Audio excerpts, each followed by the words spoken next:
This is MTG Burgeoning, and in this video we are going to showcase the quintessential cards needed to build the core of a mono-white creature token EDH deck with Ojer Taq, Deepest Foundation, as the general.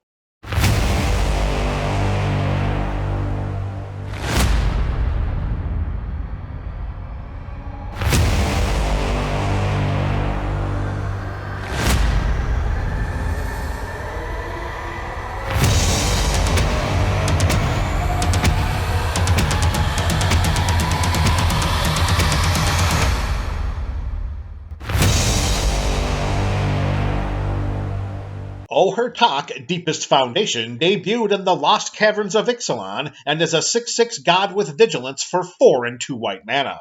If one or more creature tokens would be created under our control, 3 times that many of those tokens are created instead.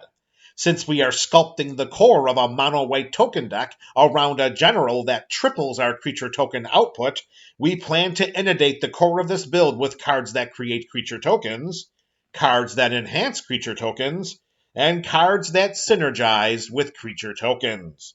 With such an advantageous and attention-grabbing triggered ability sitting in our command zone, we can expect our general to be a lightning rod for attention once it hits our side of the battlefield. However, our commander has a death trigger that acts as a barrier to removing it from the battlefield. When Ojer Taq dies, we return it to the battlefield under our control tapped and transformed into Temple of Civilization.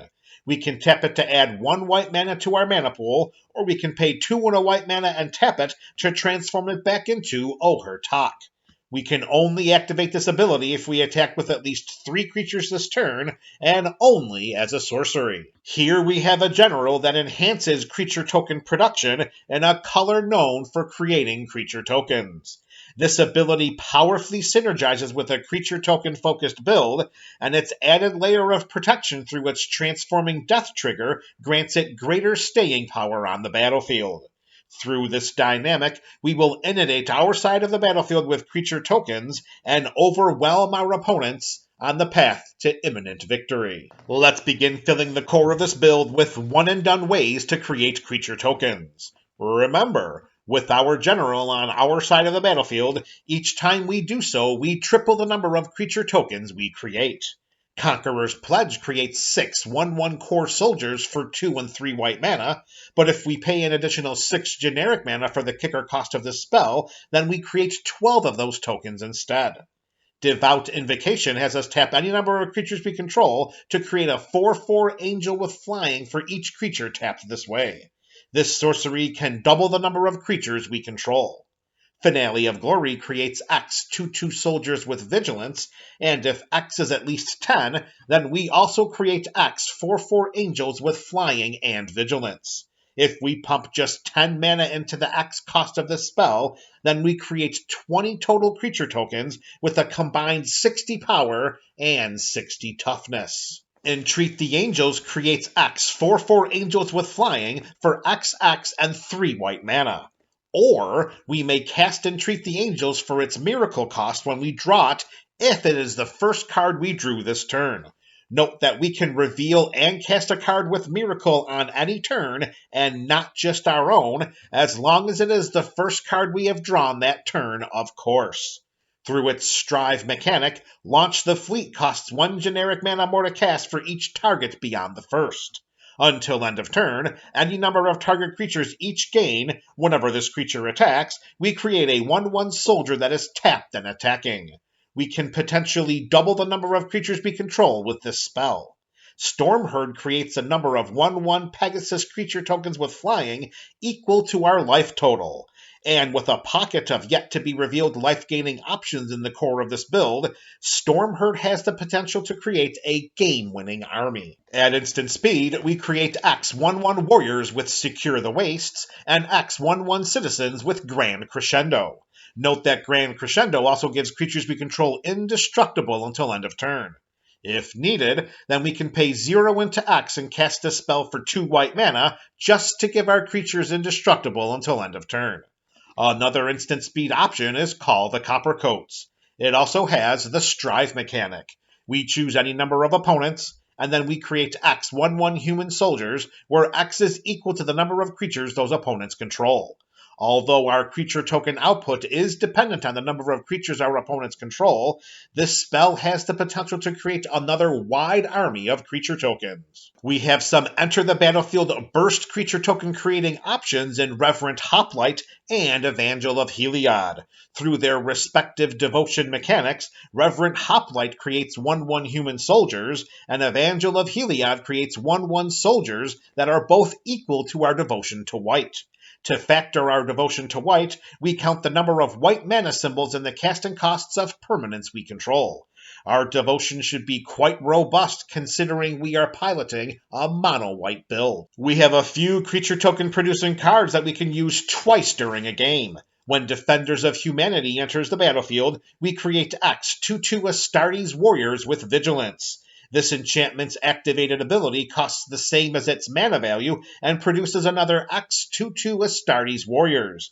But we can only activate it during our turn, and only if we control no creatures. And we must exile it to do so. Nomad's Assembly creates a 1/1 core soldier for each creature we control, and it has Rebound, which means that if we cast this spell from our hand, we exile it as it resolves. At the beginning of our next upkeep, we may cast this spell without paying its mana cost. Nomad's Assembly can double the number of creatures we control twice, much to the delight of our general, and much to the chagrin of our opponents. Both Increasing Devotion and Visions of Glory have flashback, which means that we can cast them from our graveyard for their flashback costs, and then we exile them upon resolution. Increasing Devotion creates 5 1/1 humans, but if we cast it from our graveyard, it creates 10 1/1 humans instead. Visions of Glory creates a 1/1 human for each creature we control. Visions of Glory's flashback cost of 8 and 2 white mana costs X generic mana less to cast, where X is the greatest mana value of a commander we own on the battlefield or in the command zone. Since our general has a mana value of 6, the flashback cost of this spell is just 2 and 2 white mana, which is less than its actual mana value. Now let's showcase some repeatable creature token creating options. If we combine our creature token creating theme with our primary win condition of combat, then we enhance and strengthen the overall synergy and effectiveness of this build. Whenever Leonin Warleader, Brimaz, King of Oreskos, and Hero of Bladehold attack, we respectively create 2 1/1 cats with lifelink that are tapped and attacking, a 1/1 cat soldier with vigilance that's attacking, and 2 1/1 soldiers that are tapped and attacking. Note that whenever Brimaz blocks, we create a 1/1 cat soldier with vigilance that is blocking that creature. Also note that Hero of Bladehold has the Battlecry mechanic, which means that whenever she attacks, each other attacking creature gets +1/+0 until end of turn. Continuing with our combat theme, whenever we attack, for each opponent, Adeline Resplendent Cather creates a 1/1 human that's tapped at attacking that player or a planeswalker they control. Adeline's power is also equal to the number of creatures we control. Anduril, Flame of the West, gives equipped creature +3/+1, and whenever equipped creature attacks, we create 2 tapped 1/1 spirits with flying. If the equipped creature is legendary, then we create 2 of those tokens that are tapped and attacking instead. Through its myriad mechanic, whenever Battle Angels of Tyr attacks, for each opponent other than defending player, we may create a token that is a copy of Battle Angels of Tyr that is tapped and attacking that player or a planeswalker they control. We exile these tokens at the end of combat. Whenever Battle Angels of Tyr deals combat damage to a player, we draw a card if that player has more cards in hand than each other player. We create a treasure token if that player controls more lands than each other player. And then we gain 3 life if that player has more life than each other player. Although the tokens created by Battle Angels of Tyr are temporary, their potential value in resource acceleration forces us to include this Angel Knight into the core of this build. The criminally underrated and unbelievably underplayed Rabble Rousing is one of the most powerful creature token creating cards in the core of this build. This enchantment has Hideaway 5, which means that when it enters the battlefield, we look at the top 5 cards of our library and exile 1 face down. We put the rest of these cards on the bottom of our library in a random order. Whenever we attack with one or more creatures, we create that many 1/1 citizens, and then if we control at least 10 creatures, we may play the exile card without paying its mana cost. Note that we may put a land into play from Rabble-Rousing's Hideaway ability, as long as we have an available land drop to do so. For the one-time cost of 5 mana, we get an enchantment that could, essentially, double the number of our creatures whenever our entire army attacks. We also benefit from some card advantage. For more combat-related creature token production, whenever Ancient Gold Dragon deals combat damage to a player, we roll a d20 and create a number of 1/1 fairy dragons with flying equal to the result. Whenever we're dealt damage, Darien, King of Keldor, allows us the option of creating that many 1/1 soldiers. In this type of build, Darien acts as a combat deterrent for our opponents. At the beginning of each opponent's end step, we may put a quest counter on Luminarch Ascension if we did not lose life this turn. Once this enchantment has at least 4 quest counters on it, we may pay 1 and 1 white mana to create a 4/4 angel with flying. Note that we do not have to tap Luminarch Ascension in order to activate its ability, which means that we can create multiple angels during our turn, an opponent's turn, or every turn. We can create creature tokens peripherally by casting spells with Defiler of Faith or a Ketra's Monument on our side of the battlefield. Whenever we cast a white permanent spell, the Defiler creates a 1/1 soldier, and as an additional cost to cast white permanent spells, we may pay 2 life. Those spells cost 1 white mana less to cast if we paid life this way. Although we may only pay this additional cost once per permanent spell, this Phyrexian mana-like similarity helps us to ramp our permanent spells onto the battlefield ahead of curve. Whenever we cast a creature spell, Oketra's Monument creates a 1/1 warrior with vigilance. This artifact also reduces the casting cost of our white creature spells by 1 generic mana. We still have a few more repeatable token-producing options worth mentioning. At instant speed, White Sun Zenith creates X 2/2 cats, and we shuffle White Sun Zenith into our library upon resolution. This allows us to cast it again if we can get it back into our hand. Through her landfall mechanic, whenever a land enters the battlefield under our control, a Myria Angel allows us the option of creating a 1/1 bird with flying. At the beginning of our upkeep, Skrelv's Hive has us lose 1 life, and we create a 1/1 Phyrexian Mirror with Toxic 1 that cannot block. When a creature with Toxic 1 deals combat damage to a player, that player also gets a poison counter. A player that has 10 or more poison counters loses the game. Through this enchantment's corrupted mechanic, as long as an opponent has 3 or more poison counters, creatures we control with Toxic also have lifelink. Let's not forget that there are a bevy of planeswalkers that fit the theme of this build as well.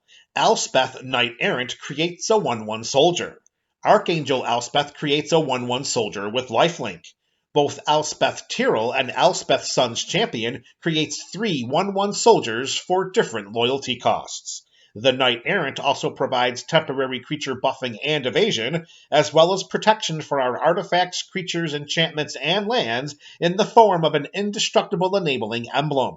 The Archangel provides permanent creature evasion and disperses +1/+1 counters, as well as a limited mass recursion ultimate ability. OG Elspeth has life gain and mass removal abilities that fit the theme of this build beautifully. The Sun's Champion also has an impactful removal ability, as well as an emblem that gives creatures we control +2/+2 and flying. In creature token-themed builds, Elspeth reigns supreme. There are a couple of non-Elspeth creature token-producing planeswalkers that fit into the theme of this build as well. For 0 loyalty, Gideon, ally of Zendikar, creates a 2/2 Knight ally, and the Eternal Wanderer creates a 2/2 Samurai with double strike. For 4 loyalty, Gideon can create an emblem that gives creatures we control +1/+1, and he can also become a 5/5 indestructible human soldier ally, and all damage that is dealt to him this turn is prevented. The Eternal Wanderer has a static ability that allows only 1 creature to attack her each combat. She can delay flicker target artifact or creature, and her ultimate loyalty ability helps to manage the battlefield. For each player, we choose a creature that player controls, and then each player sacrifices all creatures they control that were not chosen this way. Since the theme of this build is all about creating creature tokens, let's include a slew of cards that enhance them. Eldrazi Monument gives creatures we control +1/+1 flying and indestructible. At the beginning of our upkeep, we sacrifice a creature. If we cannot, then we sacrifice Eldrazi Monument.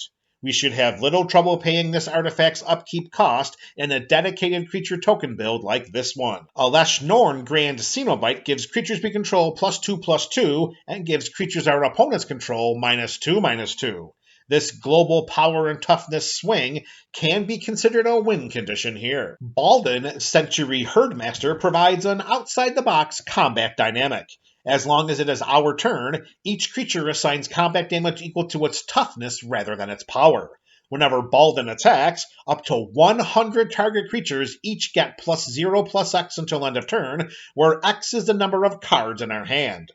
Note that this is not a typo. The text really says, up to 100 target creatures get this temporary toughness boost, which, due to Baldan's static ability, increases the amount of combat damage we deal this turn.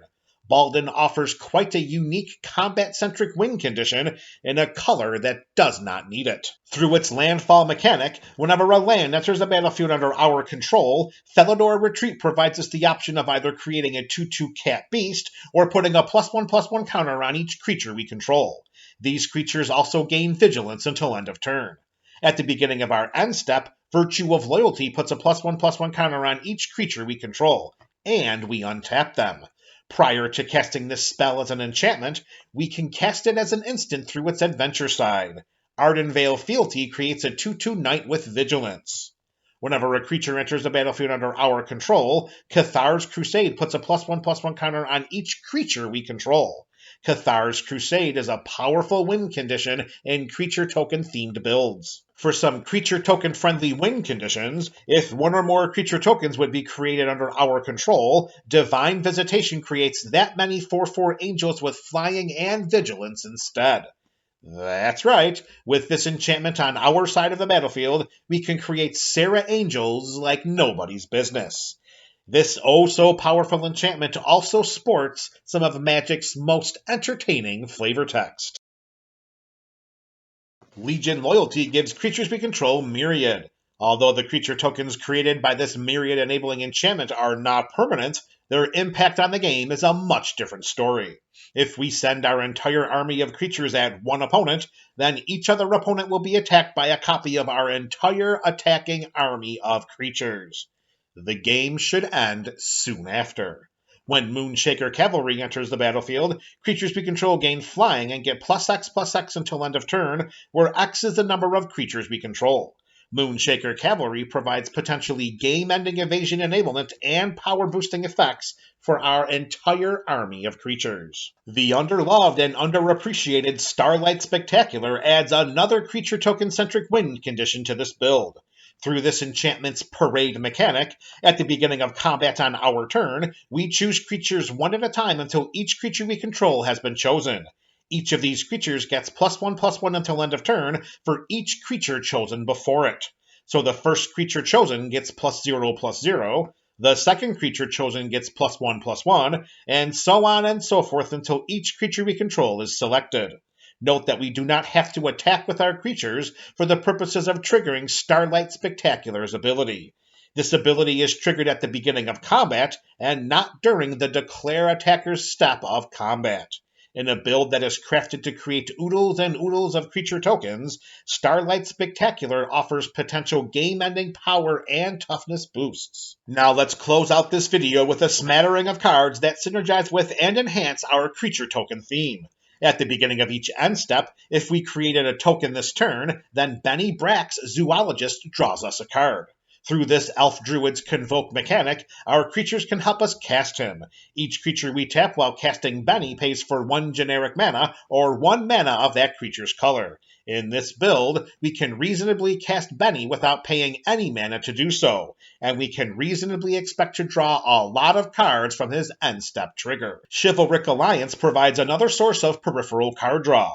Whenever we attack with at least 2 creatures, we draw a card. We can also pay 2 generic mana and discard a card to create a 2/2 knight with vigilance. which just gives us another outlet for creating creature tokens. Speaking of another outlet for creating creature tokens, Halo Fountain checks this box and provides card advantage, as well as another possible win condition.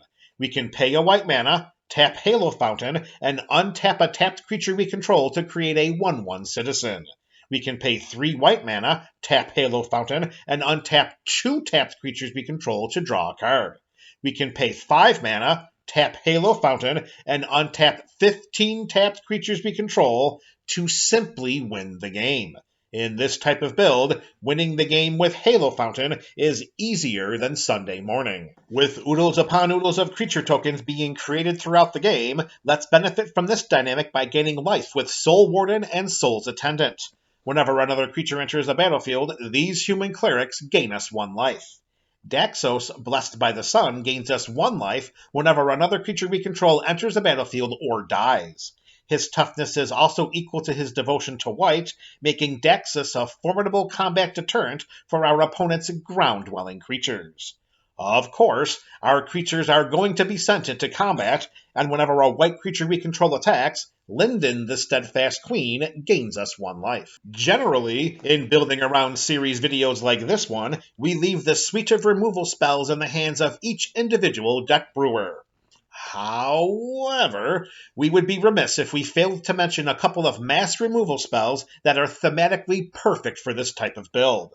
Mass Calcify destroys all non-white creatures.